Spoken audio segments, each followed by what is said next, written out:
चरण रेणु जय जय जय। जा हरि को विधि जान न पायो, जा हरि को विधि जान न पायो।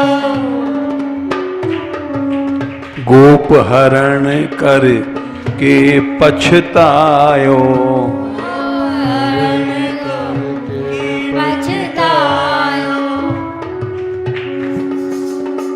जाकी पद रज हित शिव आवे, पद रज हित शिव आवे। नंद भवन हठ दर्शन पायो, नंद भवन हठ दर्शन पायो। हरिवश करण चूर्ण जय जय जय। हरिवश करण चूर्ण जय जय। श्यामा चरण रेणु जय जय जय। श्यामा चरण रेणु जय जय जय। करति तपस्या रमा बेल बन, करति तपस्या रमा कृष्ण रास रस के अभिलाषण, कृष्ण रास रस के अभिलाषण। जा रस हेतु वैकुंठ नाथा, जा रस वैकुंठ नाथा। विष्णु सुनत भागवत नित कथा, विष्णु सुनत भागवत नित कथा। रासेश्वरी चरण रज जय जय। रासेश्वरी चरण रज जय जय। श्यामा चरण रेणु जय जय जय।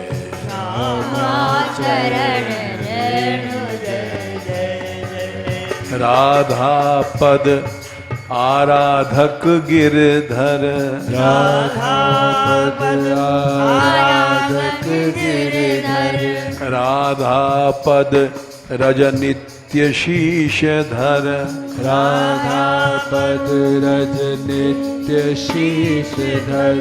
राधा नाम जपै बंशीधर, राधा नाम जपे बंशीधर। राधा पद ध्यावै योगेश्वर, राधा वर ध्यान योगेश्वर। हरि हरि बश हरि बश करणी शक्ति जय जय। हरि वश करणी शक्ति जय जय। राम श्यामा चरण रेणु जय जय जय। श्यामा चरण रेणु जय जय जय।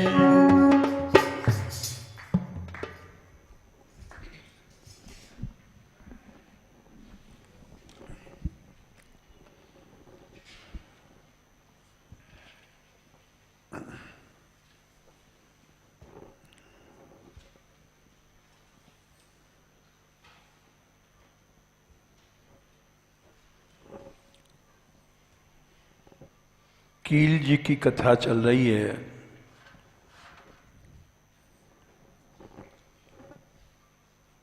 जिनके बारे में लिखा है, गांगे मृत्यु गंजियो नहीं, त्यों कील करन नहीं काल बश।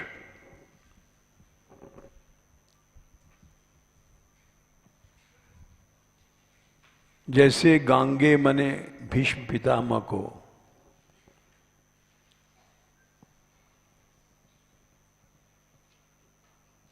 काल मृत्यु ने कष्ट नहीं दिया, उसी तरह से कील जी काल के वश नहीं भये।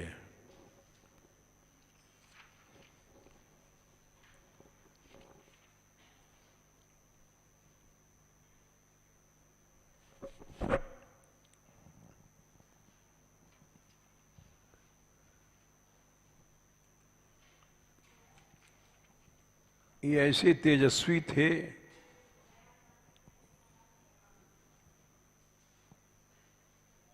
कि इनको देख करके सब लोग झुक जाते थे।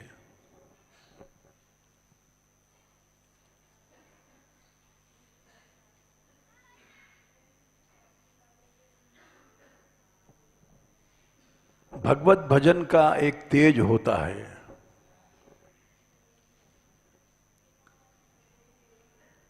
जैसे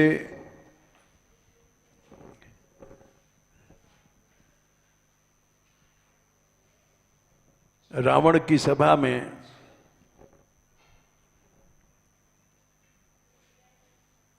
जब अंगद जी गए थे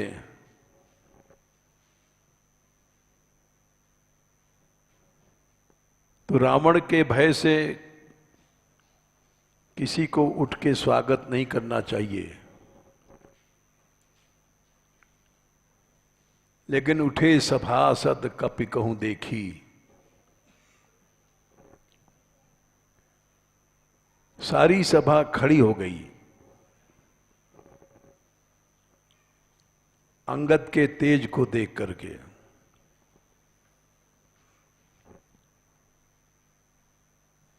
यद्यपि वहां एक एक ऐसे योद्धा थे जिन्होंने इंद्र को जीता था, मेघनाद आदि,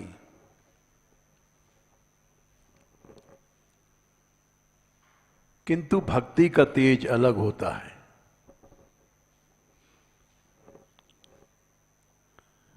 उसको देख करके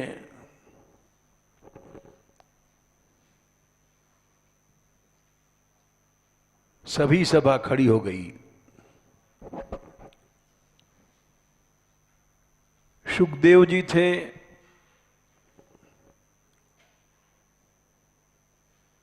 वो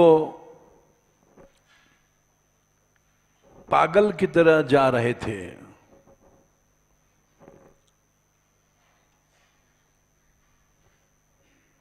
उनको देख करके स्त्रियां और बच्चे सब पागल समझ रहे थे।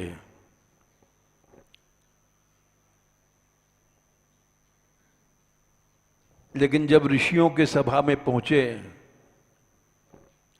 जहां बड़े बड़े वेदव्यास आदि ऋषि थे, बाबा परबाबा बैठे हुए थे,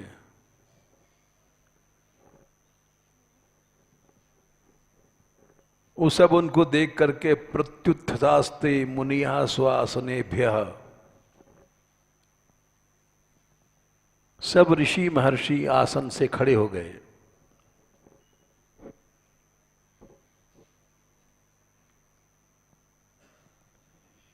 भगवत भक्ति का ऐसा तेज होता है।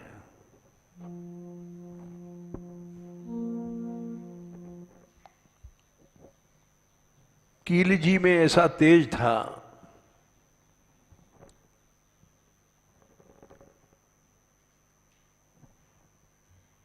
इनके पिता सुमेर देव थे।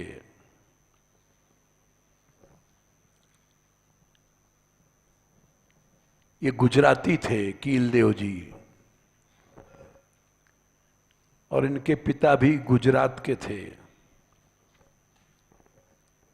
सुमेर देव पिता सूबे गुजरात होते,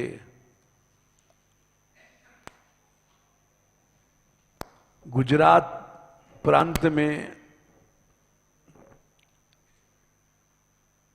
वहां अधिकारी थे।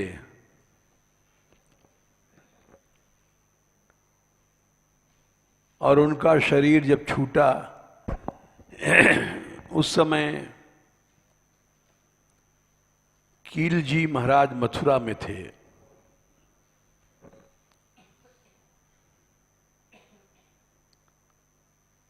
और पास में राजा मानसिंह बैठे हुए थे।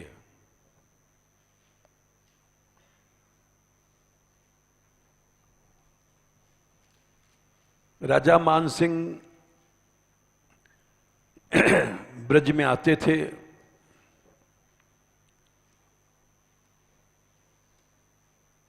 और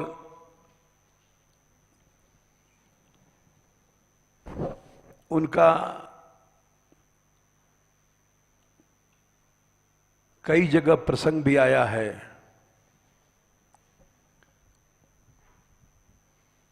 वे दर्शन करने कुंभनदास जी के गए हैं। कुंभनदास जी बड़े विरक्त महात्मा थे। राजा मानसिंह जब गए हैं तो कुंभनदास जी अपनी झोपड़ी में बैठे हुए थे।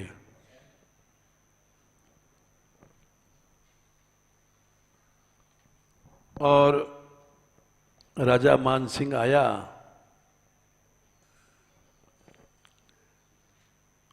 तो उनकी भतीजी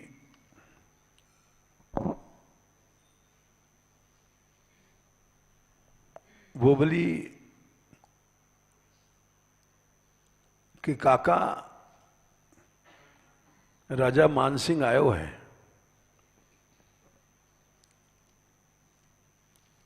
तो बोले कहा करूं? बोले बात तो कर लो।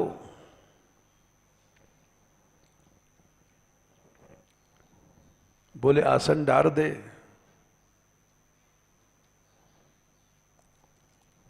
तो बोली आसन तो पड़िया खा गई।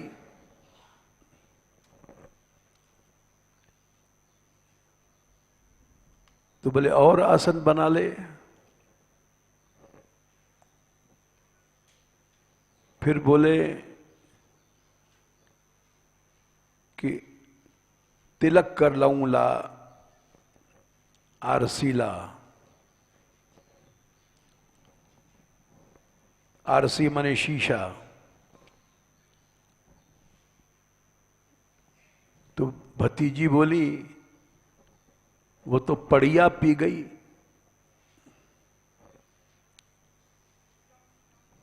राजा मानसिंह आश्चर्य में कि पड़िया शीशा कैसे पी जाएगी। राजा मानसिंह के ही बल पर अकबर ने भारतवर्ष जीता था। और इतिहासकारों ने एक बात छिपा लिया है। बहुत सी बातें इसलिए नहीं प्रकट की जाती हैं कि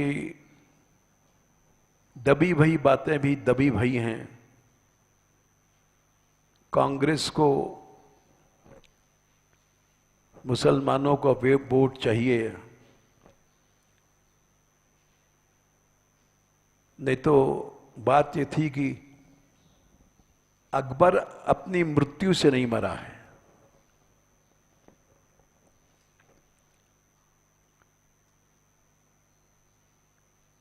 अकबर ने देखा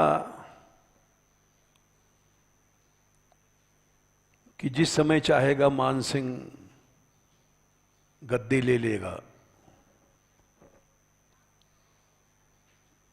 सारी सेना उसी के नीचे थी और वो भारतवर्ष में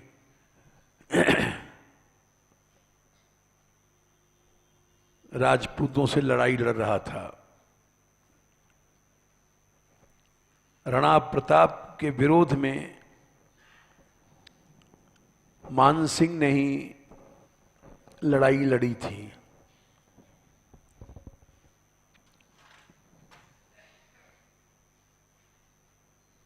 तो ऐसा लोग कहते हैं कि अकबर ने सोचा मानसिंह को खत्म कर देना चाहिए।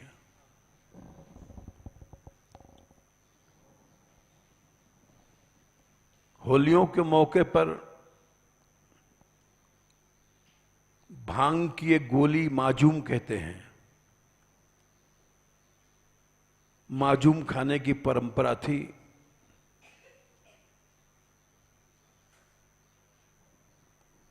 तो वो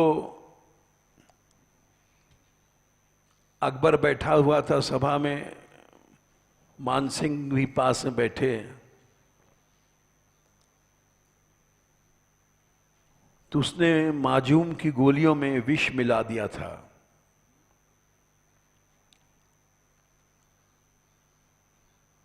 कि सभा के बीच में कोई शंका नहीं करेगा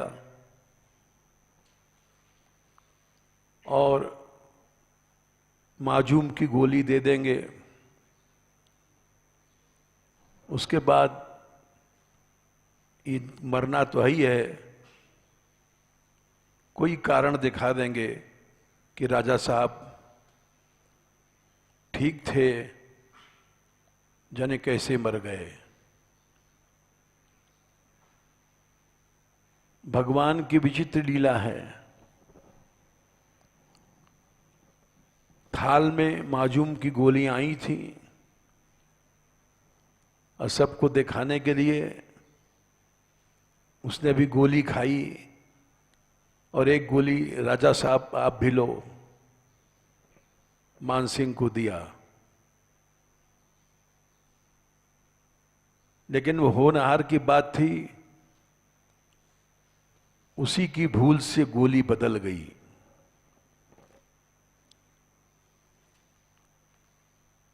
और विष वाली गोली खुद खा गया और धोखे में भांग वाली राजा साहब मानसिंह को दिया। बड़ी रहस्यमयी बातें हैं और बहुत सी बातें हैं।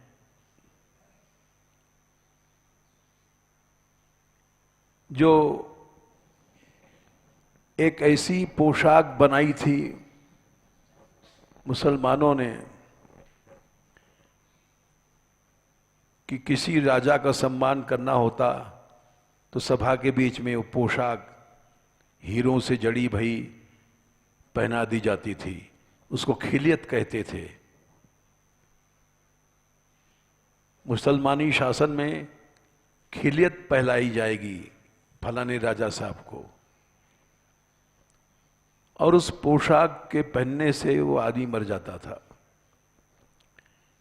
इस तरह से बहुत से राजा मार दिए गए छल से।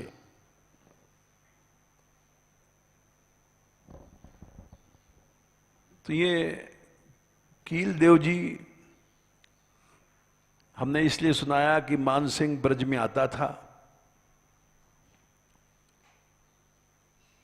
और मथुरा में बैठे हुए थे कील देव जी। मानसिंह भक्त भी था। गोविंद देव जी का जो मंदिर बना है ये मानसिंह के द्वारा बनाया गया था।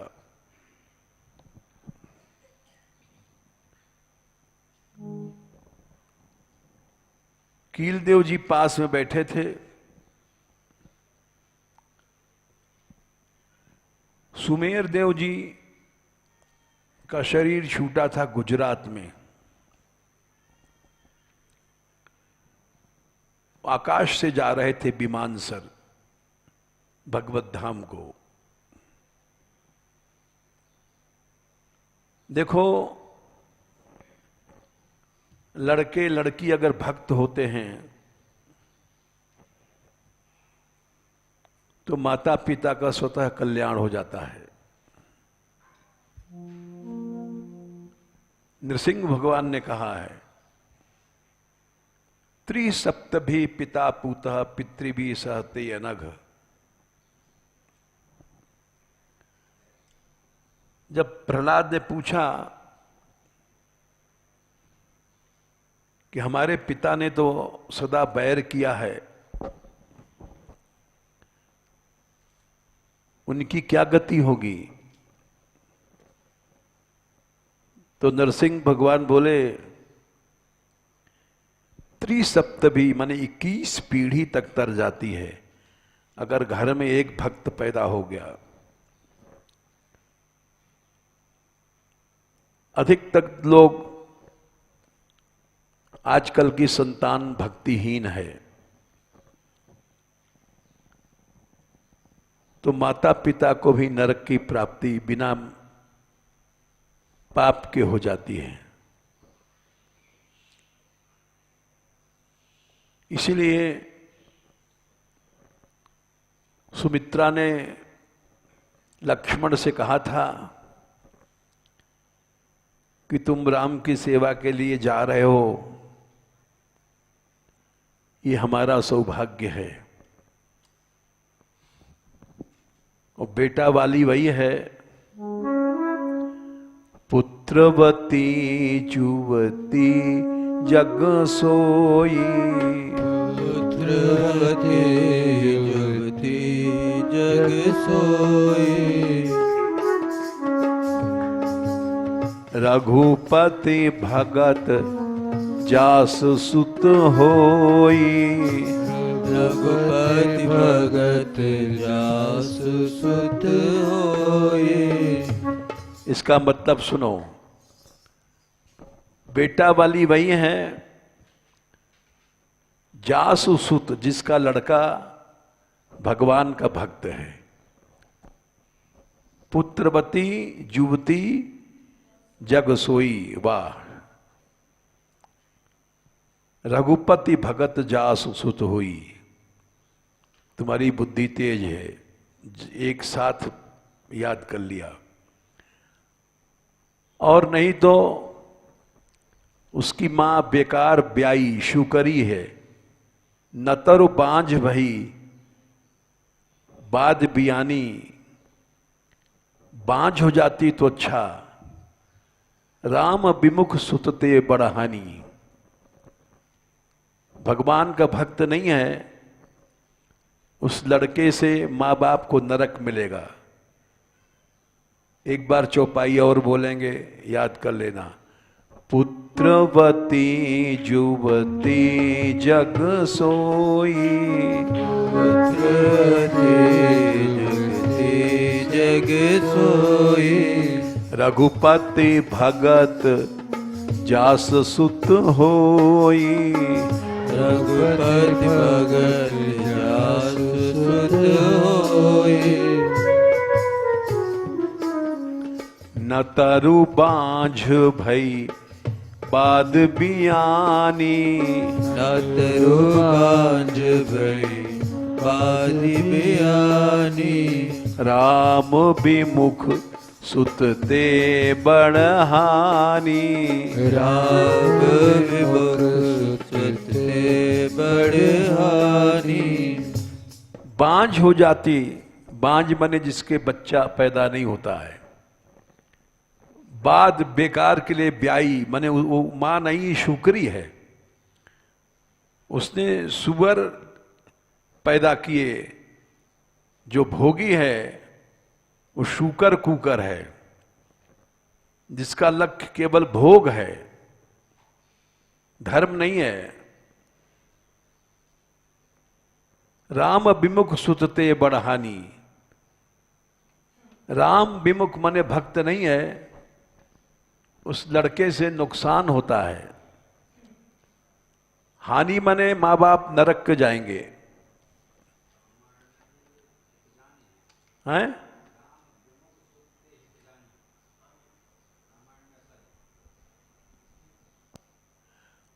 उसका ये अर्थ है कि उन्होंने अपने राम विमुख लड़कों से हित जान लिया, गलत है।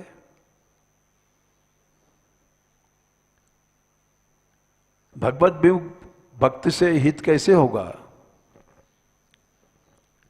मोह में बैठ जाओ, खड़े थक जाओगे। जैसे विदुर जी ने समझाया था धृतराष्ट्र से तीसरे स्कंद के पहले अध्याय में, सएष दोषः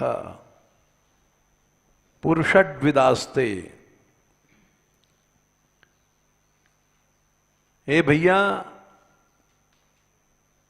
ये कृष्ण से द्वेष करने वाला लड़का तुम्हारे वंश में पैदा हुआ है, ये दोष है, मूर्तिमान दोष है। गृहान प्रविष्टो, तुम्हारे घर में ये पुरुषद्विड माने भगवान से द्वेष करने वाला नास्तिक अधार्मिक लड़का पैदा हुआ है। यम अपत्यमत्या, तुम इसको बेटा समझ करके प्यार करते हो। पुष्णासी, इसका पालन करते हो, इसलिए तुम भगवान से विमुख हो गए। बेटा के कर्मों का असर मां बाप पर पड़ा, वे स्वयं नष्ट हो गए मां बाप। कृष्णाद विमुख हो, कृष्ण से विमुख हो गए हो। गतश्री, श्री चली गई तुम्हारी। तो बोले क्या करें?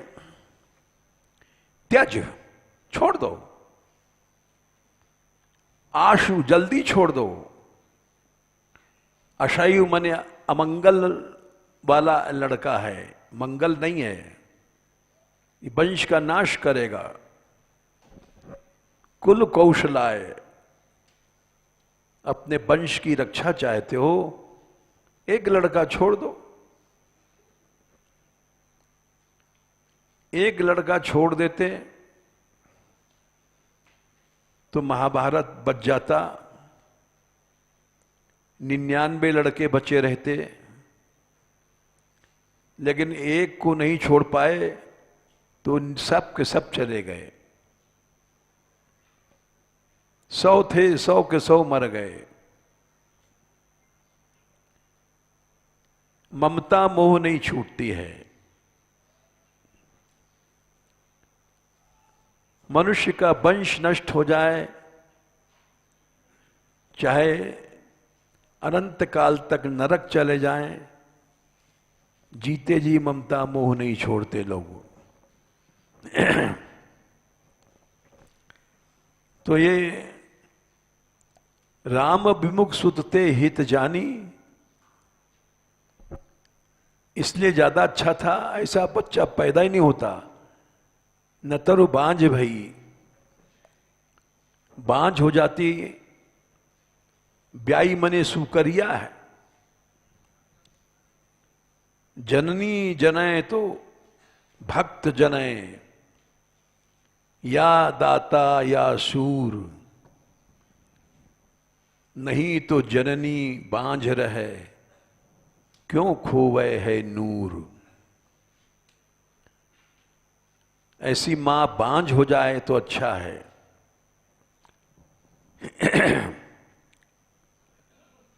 इसलिए कीलदेव जी मथुरा में थे। पास में मानसिंह राजा बैठा हुआ था। आकाश में विमान जा रहा था। उस विमान पर उनके पिता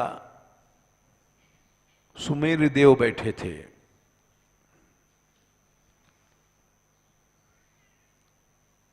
और पिता को देख करके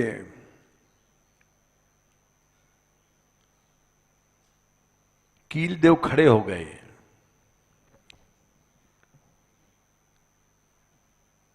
क्योंकि पिता ने कहा,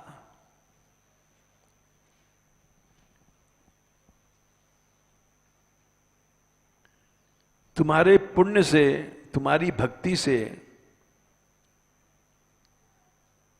हे बेटे, मैं आज भगवान के धाम में जा रहा हूं।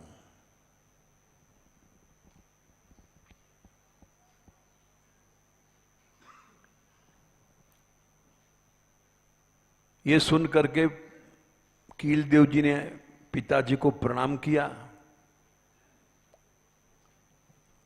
बोले अच्छा, बहुत अच्छी बात है पिताजी। पिताजी ने आशीर्वाद दिया कि मैं तो धाम में जाने लायक नहीं था, लेकिन अगर पुत्र भक्त हो जाता है तो माँ बाप का अपने आप कल्याण हो जाता है। लेकिन आजकल भक्त नहीं हैं। आजकल तो ज्यादातर नास्तिक लोग पैदा हो रहे हैं।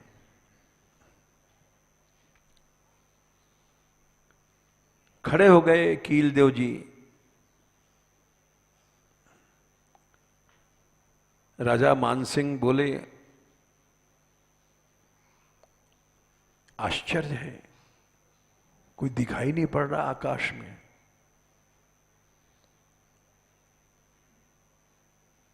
और किससे बात कर रहे हैं? राजा मानसिंह ने पूछा, गुरुदेव आप किससे बात कर रहे हैं?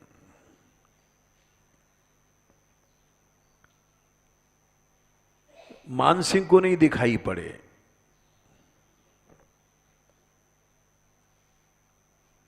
इसीलिए पूछा कि कोई है नहीं आकाश में आप जिससे बात कर रहे हैं? तो कीलदेव जी बोले, राजन ये कोई बताने की बातें नहीं है।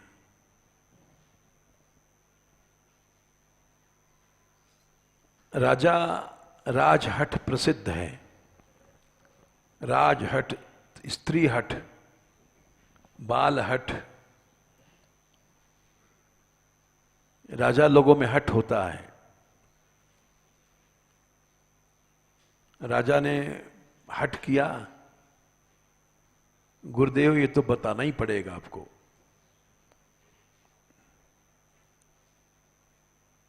उसके हट को सुन करके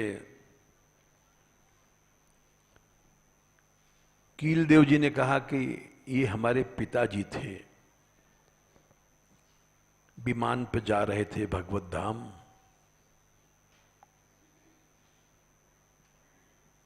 तो मैंने उनको प्रणाम किया। उन्होंने कहा कि तेरे जैसा लड़का पैदा हुआ भक्त, मेरे तो ऐसे कर्म नहीं थे। लेकिन हे पुत्र, तेरे कारण मैं आज धाम में जा रहा हूं।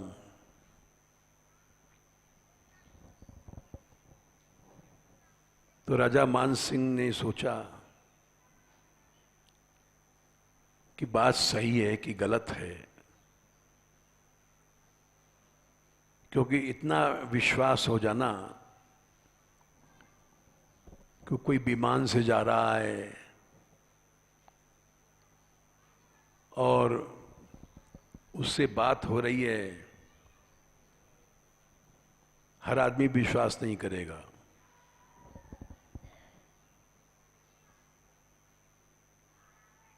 तो उसने दूत भेजे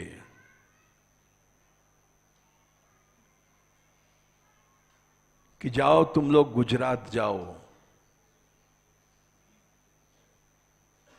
और पता लगाओ इनके पिताजी कब मरे हैं, मरे हैं कि नहीं मरे हैं, ये भी पता लगाओ।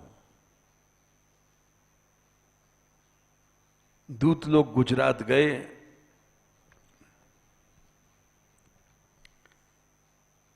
मथुरा से गुजरात बहुत दूर है।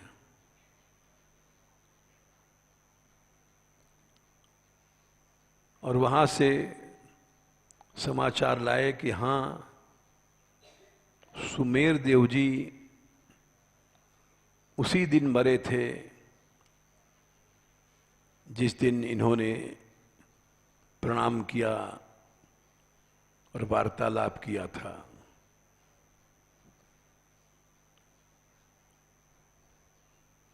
ये सुनकर के मानसिंह को बड़ा पश्चाताप हुआ कि हमने संत या गुरु के बात पर विश्वास नहीं किया। मैं बड़ा नीच हूं। इसी को प्रियादास जी लिखते हैं, श्री सुमेर देव पिता सूबे गुजरात होते, गुजरात के सूबेदार थे यानी कलेक्टर थे, साधारण आदमी नहीं थे। भयो तनुपात सो विमान चढ़ चले हैं, बैठे मधुपुरी कील मानसिंह राजा, ढिंग देखे नभजात, उठी कही भले भले हैं। कील जी ने कहा बड़ा सौभाग्य है, भला है आप जा रहे हो।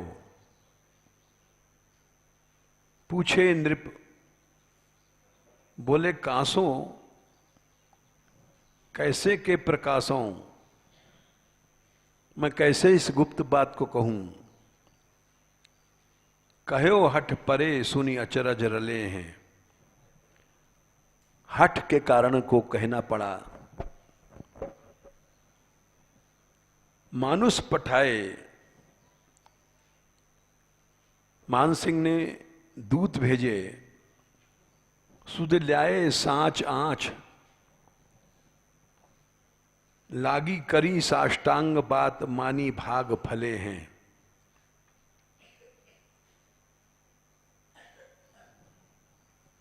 दूतों ने आके कहा कि हां बात सही है,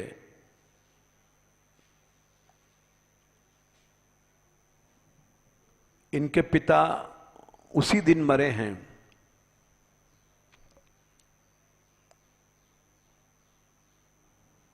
वो मान सिंह नहीं देख सकता था। भगवान ने गीता में कहा है, अर्जुन मेरे रूप को तू देख नहीं पाएगा। 11वें अध्याय में 8वें श्लोक में कहा है, न तु माम शक्य से द्रष्टुम अनेनैव स्वचक्षुषा,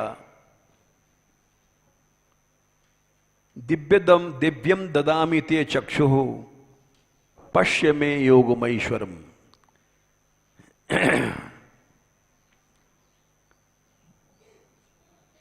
मैं दिव्य नेत्र दूंगा तब तू मुझे देख पाएगा। इसी तरह से कबीरदास जी के प्रकरण में आता है,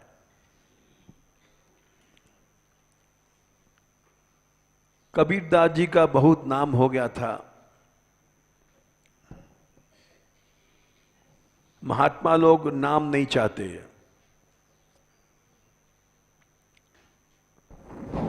प्रतिष्ठा के भूखे हम लोग चाहते हैं।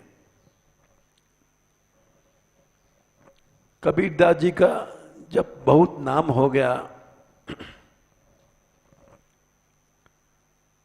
तो कबीरदास जी ने एक नाटक किया। एक बेश्या के पास गए और बोले तेरी फीस क्या है। बेश्या तो पैसे को लेकर के नाचती है, पैसे को लेकर के गाती है, पैसा दे दो कहीं न चलो।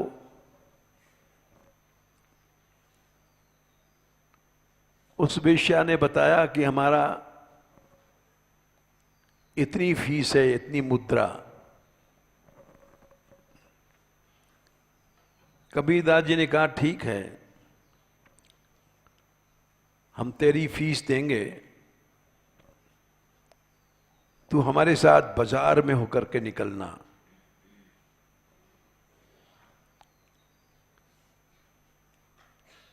कबीरदास जी ने वेश्या को लिया और गलबैया दे दिया और एक बोतल में गंगा जल भर लिया। लोग समझें शराब है। एक बोतल अपने हाथ में लिया, एक बोतल वेश्या के हाथ में दे दिया।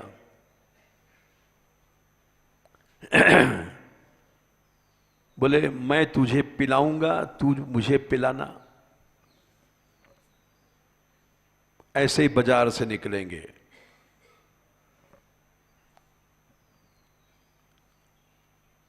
ऐसे ही किया उसने वेश्या ने, कभी तो उनके मुंह में लगा दे बोतल और कभी कबीरदास उसके मुंह में लगा देंगे बोतल, और लड़खड़ाती चाल से जैसे कोई शराबी जा रहा है, और वो भी ऐसे वेश्या करने लग गई जैसे शराब पी रखा हो।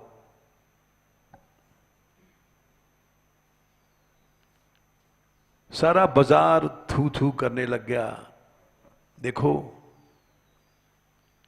इस कबीरा की बुद्धि कैसी बिगड़ गई है। अभी तक तो हम लोग समझते थे कि बड़ा ऊंचा महात्मा है,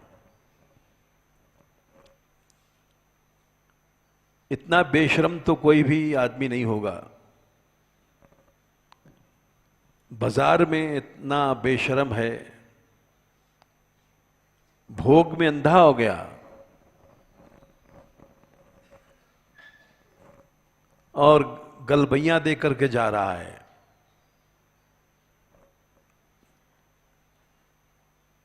तो इसलिए वो तो वेश्या थी, उसको पैसा मिल गया, 100 मुद्रा हमारी फीस है, 100 मुद्रा दे दिया कबीरदास ने।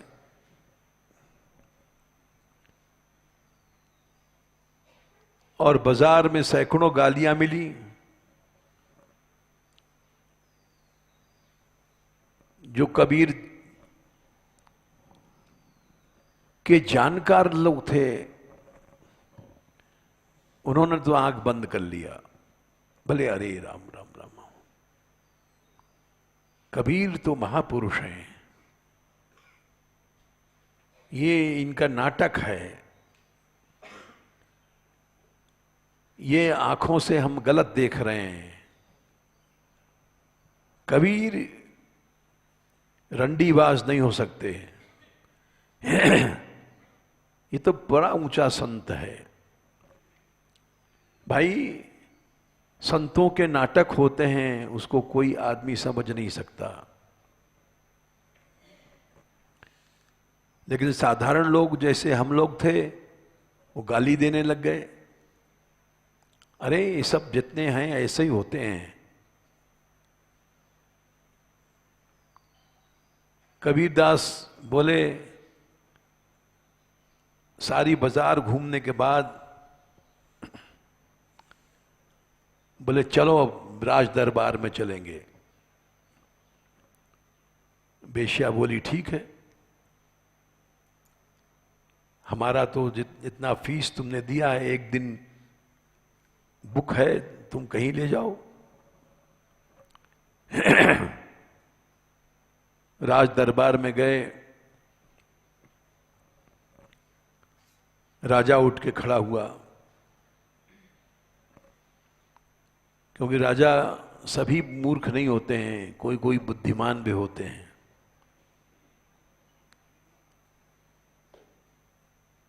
राजा ने सम्मान दिया। बहुत से जो मूर्ख लोग थे वो हंसने लग गए। क्या हालत है कबीर की, भोग मनुष्य को कितना गिरा देता है।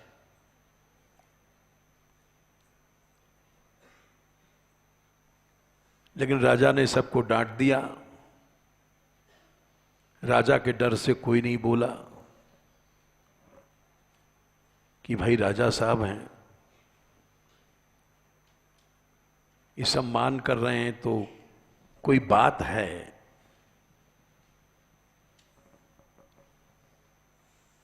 कबीरदास जी को राजा की श्रद्धा देख करके दया आई और उस बोतल को ऐसे ऐसे छिड़कने लग गए।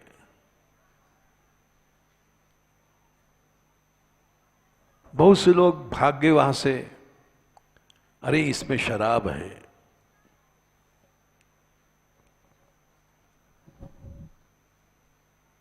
राजा साहब भी पीछे हटे। लेकिन उन्होंने कहा, महाराज आप क्या कर रहे हैं, ये कौन सी लीला कर रहे हैं आप?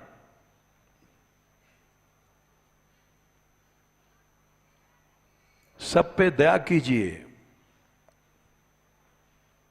आप तो संत हैं, आप ऐसे उल्टे नाटक करेंगे तो संसार का कैसे कल्याण होगा?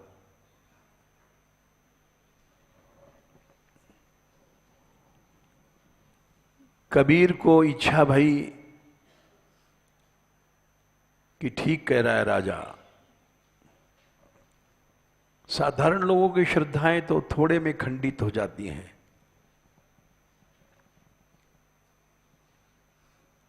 अब कोई ऐसा नाटक करेंगे कि सबकी श्रद्धा बन जाए।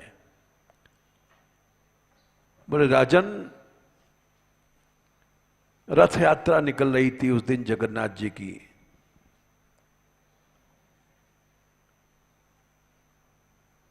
रथ में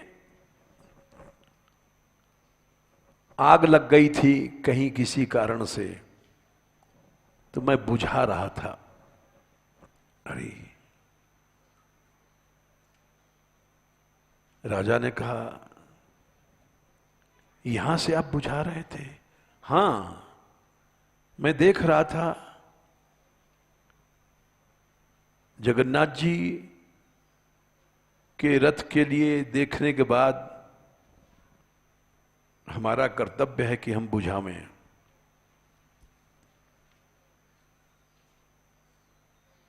काशी से, बनारस से जगन्नाथ जी सैकड़ों किलोमीटर दूर है।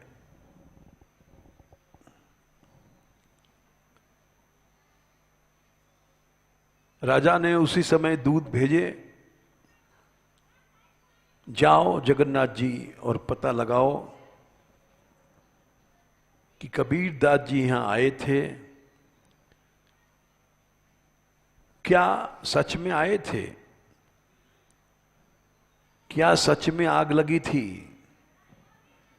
क्या सच में कबीर दास ने बुझाया था?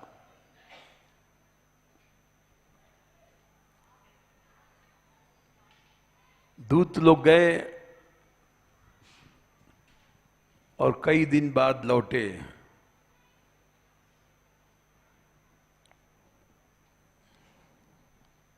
और उन लोगों ने बताया कि हां, वहां सच में आग लगी थी और कबीर दास जी वहां थे और उन्होंने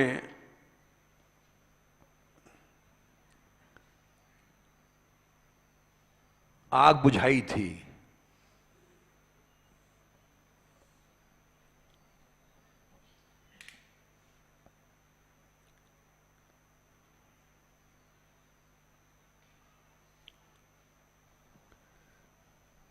तो उसी तरह से यहां भी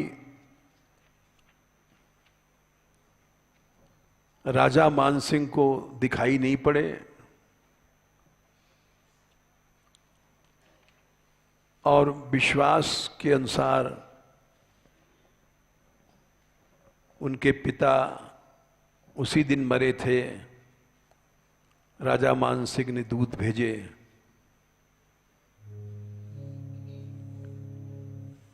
इसलिए एक घटना और घटी है जिसके कारण इनको काल विजयी कहा गया।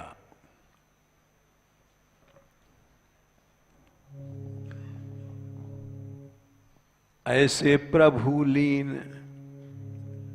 नहीं काल के अधीन, बात सुनिए नवीन, चाहे राम सेवा कीजिए।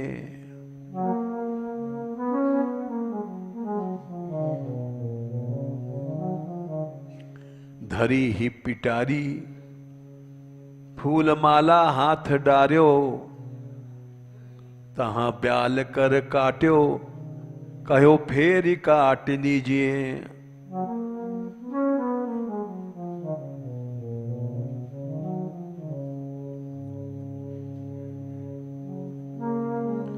ऐसे ही कटायो बार तीन हुलसायो, हियो कियो न प्रभाव नेकु सदा रस पीजिए।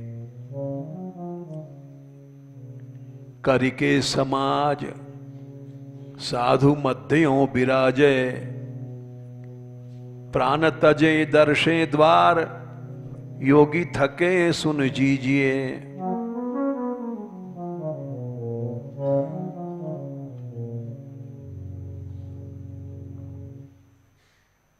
कीलदेव जी ने काल के ऊपर विजय प्राप्त किया। ये भजन का प्रभाव दिखाया उन्होंने।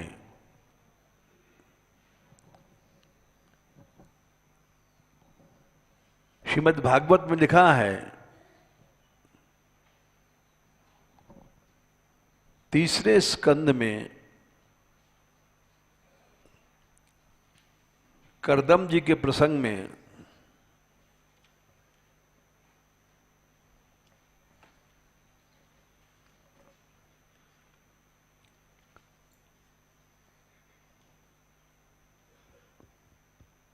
लोकांश्च लोकानुगतान पशूंश्च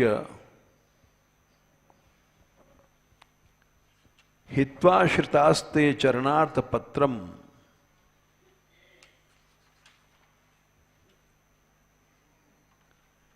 इन्होंने इस संसार को छोड़ दिया था।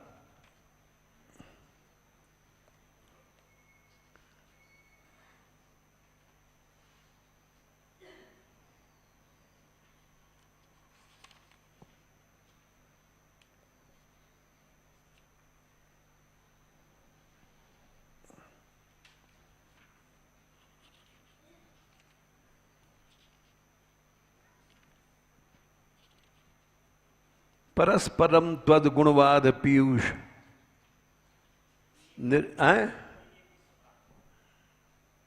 3:21। वाह वाह।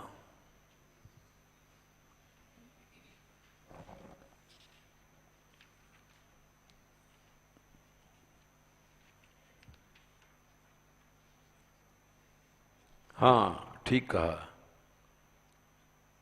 तीसरा स्कंद 21वां अध्याय 17वां श्लोक है।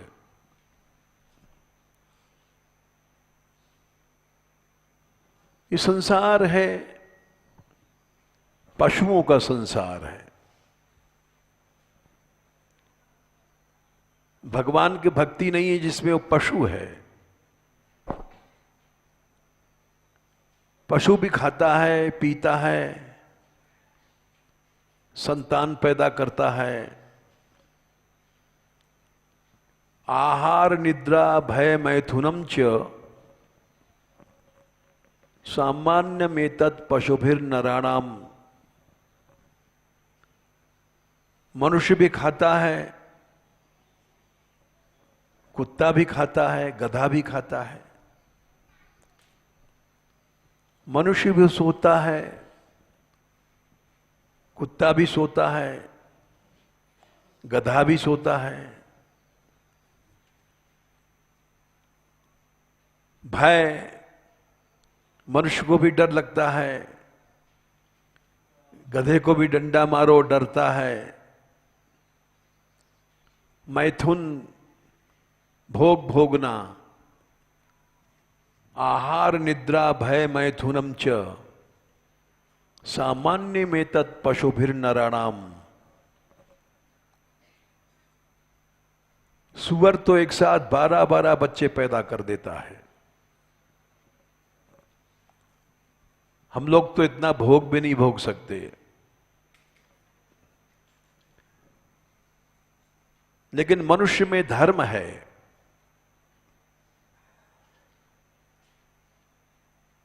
इसलिए वो मनुष्य है।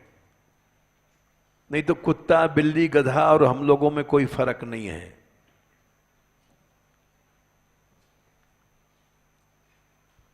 तो यहां इसीलिए कहा गया संसार पशुओं का संसार है, सींग पूंछ नहीं है, लेकिन भगवान की भक्ति से हीन है लोग। श्वबिड बराहोष्ट दूसरे स्कंद में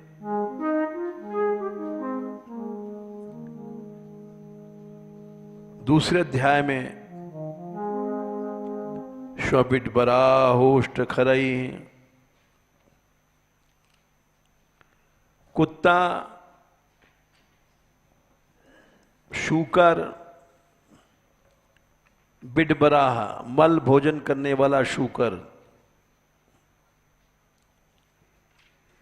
उष्ट माने ऊंट, खर माने गधा। ऊंट कांटा खाता है, गधा भी ऐसी चीजें खाता है।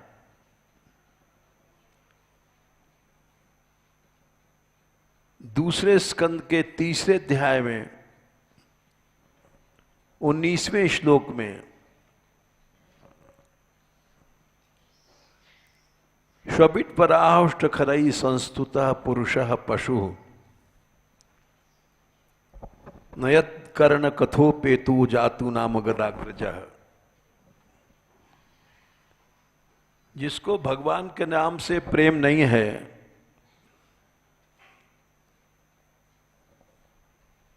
गधा, ऊंट, कुत्ते में, मनुष्य में कोई फर्क नहीं है।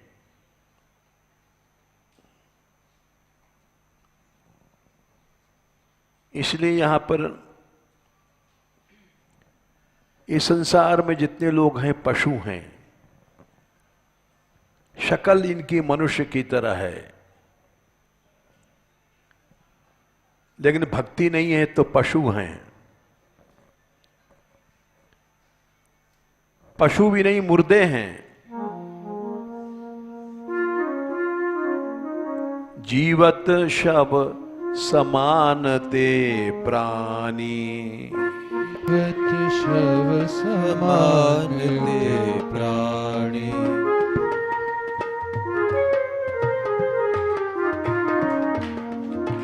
जीवत शव समान ते प्राणी, जीवत शव समान ते प्राणी।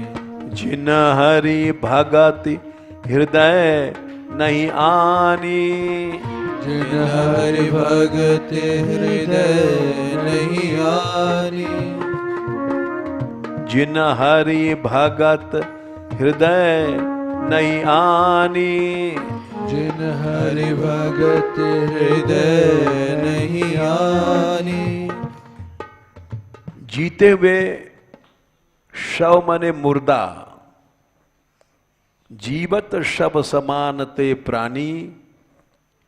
जिनके हृदय में भक्ति नहीं है वो मुर्दा है, मर गया है। जैसे मुर्दे को छूने के बाद नहाते हैं, वैसे जिसमें भक्ति नहीं है उसका मुंह देखना पाप है, उसका छूना पाप है। तो इसलिए बैठ जाओ। इन पशुओं को छोड़ दिया। करदम जी ने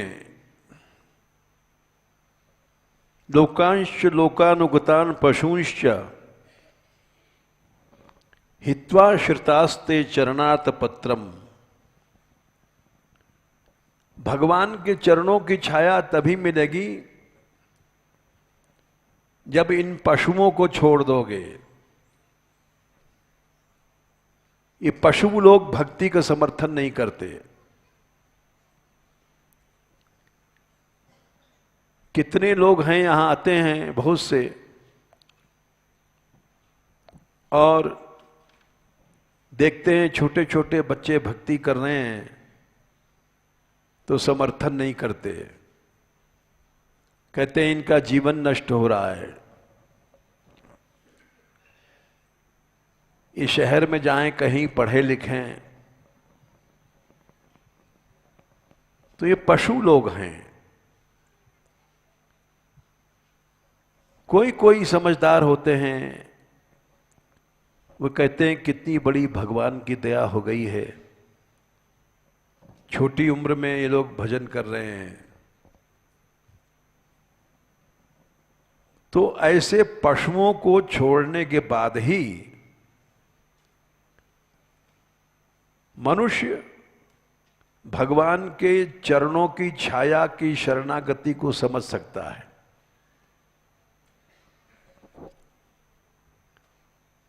ये भागवत में लिखा हुआ है।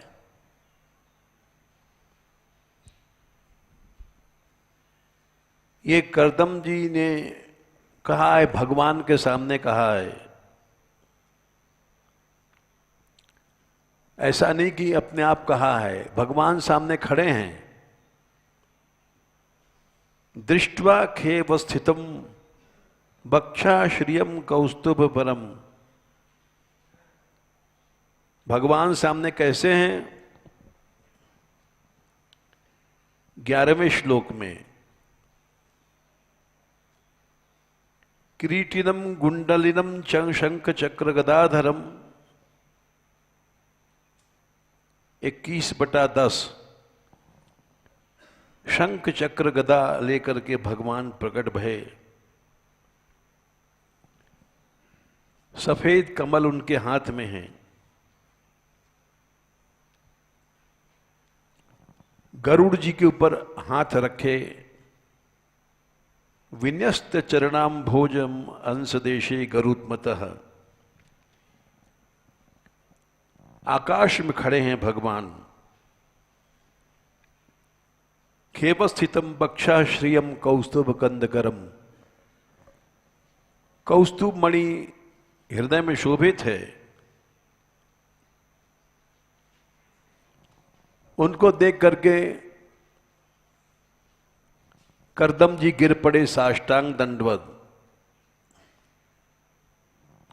और स्तुति करने लग गए। उनके सामने बातें कही गई हैं, यानी भगवान का समर्थन है।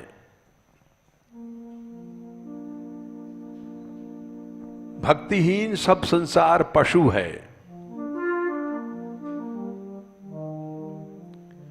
इन पशुओं को छोड़ने के बाद ही भक्ति कर सकता है मनुष्य। इन पशुओं की बात मानेगा तो भक्ति नहीं कर पाएगा।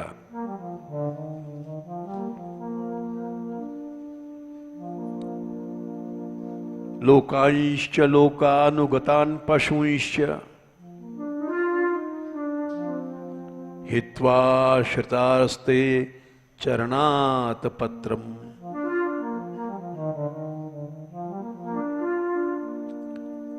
उसके बाद भक्त संग करेगा, वहां उसको अमृत मिलता है। परस्परत त्वद गुणवाद पीयूष निर्यापित देह धर्मा।